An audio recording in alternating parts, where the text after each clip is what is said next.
On June 25th, 1997, the Mir increment that we had at that time was Vasily Sabilyev, Sasha Lazutkin and Michael Foale, 2 Russians and a British astronaut.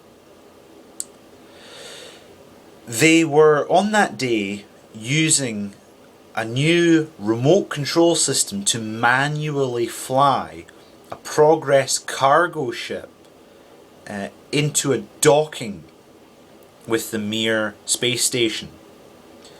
They had done it successfully the day before.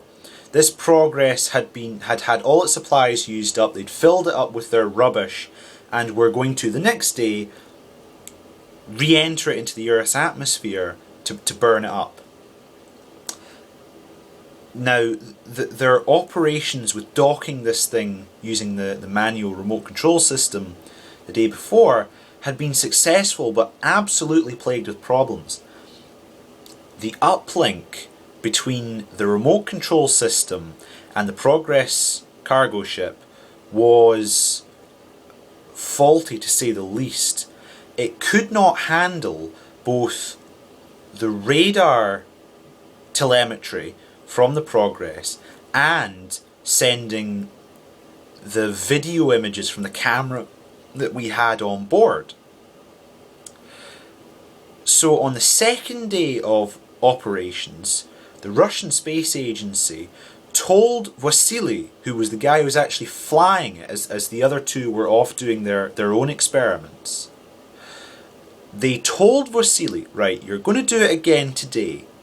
This time we want you to do it without the radar, which was an amazing, unbelievable thing that these guys said to Vasily to do, was to fly this thing using a 2-dimensional screen and trying to somehow get the rate of closure and the range.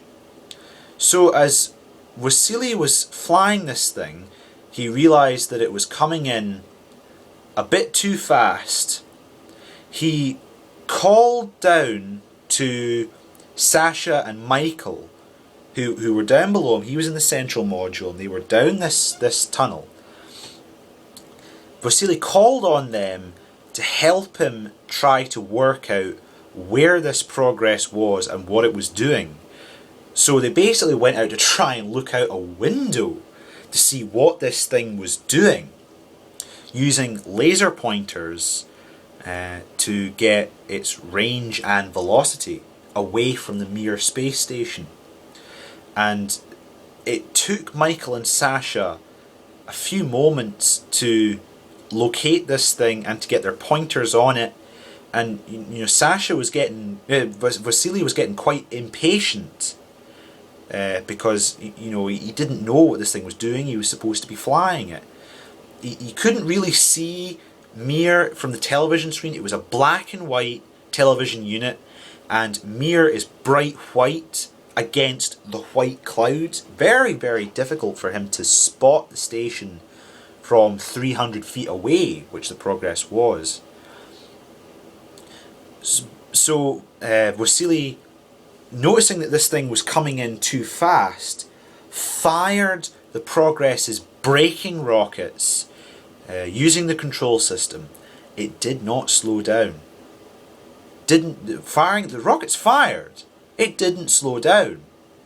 So Sasha, as he was looking down with Michael, with both of them with the laser pointers, Michael was watching Sasha watch the Progress come up, and Sasha said later that it looked like it was filled with malice, this black thing with white spots coming straight, gliding underneath him. He said it looked like a shark. It was malicious. And when Sasha saw this, he became erect, he stood up and said, "Michael, Korabel, to the Korabel," which is our escape ship. So they were basically saying, we don't want to use your expertise to help avert this crisis. Get out of our way, get into this escape ship and get ready to leave. And when Michael was in the ship, he strapped in and got ready to go. Sasha went up to see Vasily just as Vasily got out of his chair and started to crawl as fast as he could away, and then the whole station buffeted. There was an almighty crash as the Progress slammed into Mir's Spectre module, our main power plant, with where the majority of our solar panels are. It smashed into the Spectre, and immediately we got an alarm that meant you're losing air. And the pressure, we were looking at the barometer. Now, below 540 millibars, you can at any moment lose consciousness because you can't get enough air into your lungs. They were at 602 MB going down. So Sasha and Vasily called to Michael to get back out of the corral and come and help them, because they were going down this passage to the hatch of the Spectre module to try and close the hatch. Now, in order to close the hatch, because Mir is getting rickety, they have to run their electrical lines through the hatches, the open hatchways. So they immediately start disconnecting all these power lines, and some of these things took power to important systems. And eventually Michael came up and realized what these guys were doing.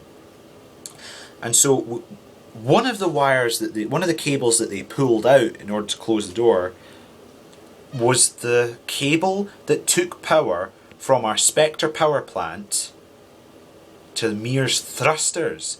These thrusters which are responsible for keeping Mir's solar panels in the sun. So we cleared this thing, closed the hatch as the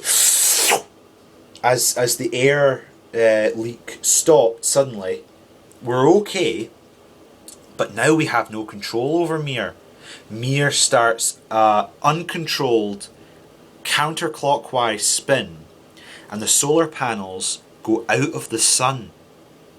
On the ground, we suddenly lose radio contact with Mir, because now that we have no power, systems start shutting down because there are only so much charge in Mir's systems already, and then all of the lights in Mir go out, all of their fans go out, their air conditioning system all shuts down.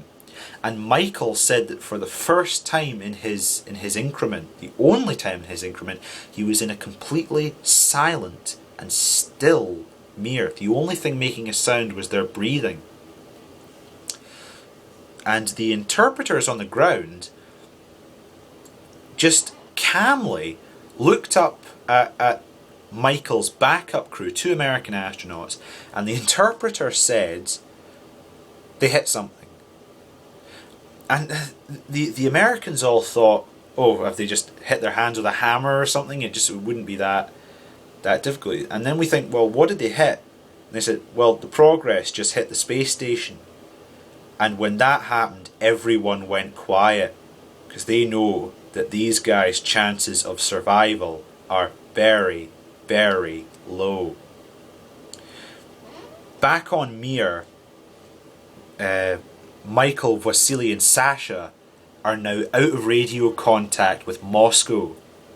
They're on their own. And we cannot go on to the backup power systems because they're inside the Spectre module.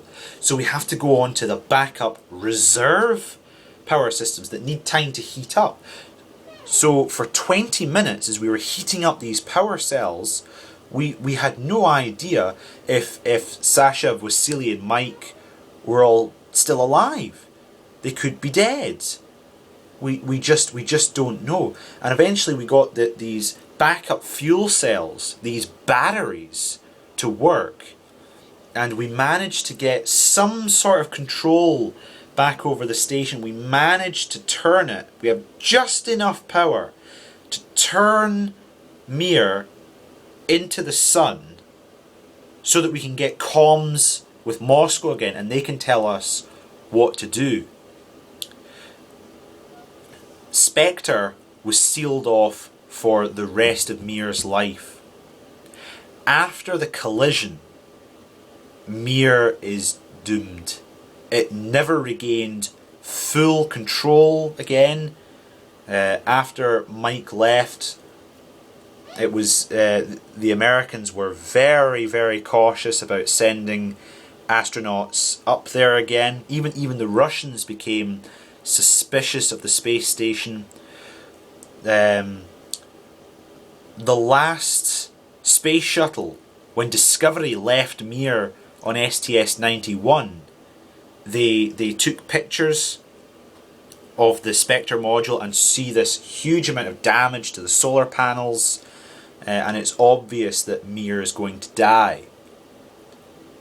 But it's okay, because we have in the works, ready to go, the International Space Station. It's ready to start being constructed by 1998. Mir would have several more increments actually. It was not immediately the end of Mir's life, but it really was the beginning of the end for Mir. And in 2001, we deorbited Mir and let it break up and burn in the Earth's atmosphere.